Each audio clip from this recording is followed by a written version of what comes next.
আসসালামু আলাইকুম রহমতুল্লাহ। জুলাই অনেকে ধারণ করে, জুলাই নিয়ে অনেকে গর্ব করে। জুলাই শহীদ আছে, জুলাই যুদ্ধে আছে। একজন জুলাই শহীদ এখন আমাদের সাথে দাঁড়ানো। আমি জুলাইতে মারা গেছিলেন না, ওনারা জীবিত আছেন, কিন্তু এরা বলছিল আপনি জুলাইতে শহীদ হয়েছেন। শেখ হাসিনা ফাঁসি চাই, ওনাকে কেন জুলাইতে হত্যা করলো? তো কত যে আপনার এই আপনার নামে জুলাইতে আপনাদের মৃত দেখাই, যারা মামলাগুলো করছে তারা আমাকে মৃত দেখাইছি। আপনাদের কত বছর পারেন? 13 আপনাদের জুলাই থেকে দেশে ছিলেন, ওই সময় দেশে জীবিত ছিলেন, সুন্দরে দেশে এসেছেন। এখন এরা বলছে আপনি মৃত। আমি একটু রুমগুলো দেখাই। নাম হচ্ছে সোহেল খান। দেখেন, এটা জুলাই যুদ্ধে, উনি জুলাইতে শহীদ ছিল। এটা ওনার নাম এবং ভোটার আইডি কার্ড। এবং আমি মাসুদুর রহমান শাহীন, আমি এখানে সাক্ষী দিলাম। এই যে মাসুদ, আমি সাক্ষী দিয়ে লোক জীবিত। হ্যাঁ, তো এই দেখেন, এটা উনি এখন এম্বাসিতে এসে সশরীরে অভিযোগ করতেছে যে আমি জীবিত। এবং তার পাশে আরো কিছু লোকজন আছে, ভাই উনি জীবিত কিনা?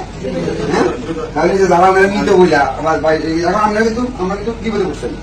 দেখা গেছে আমার মাথার কি করে অনেকে কি খুঁজে নিতে।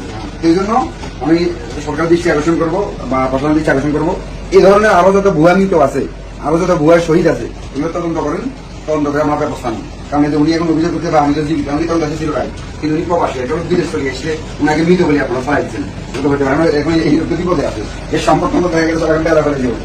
হ্যাঁ, অসুবিধা নাই।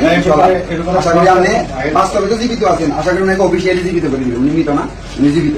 তবে এই অবস্থা আমরা যতদিন না দেশে অফিসিয়ালি জীবিত হবেন, আমরা দেশে যাই না, জীবিত হওয়ার পরে যাবেন।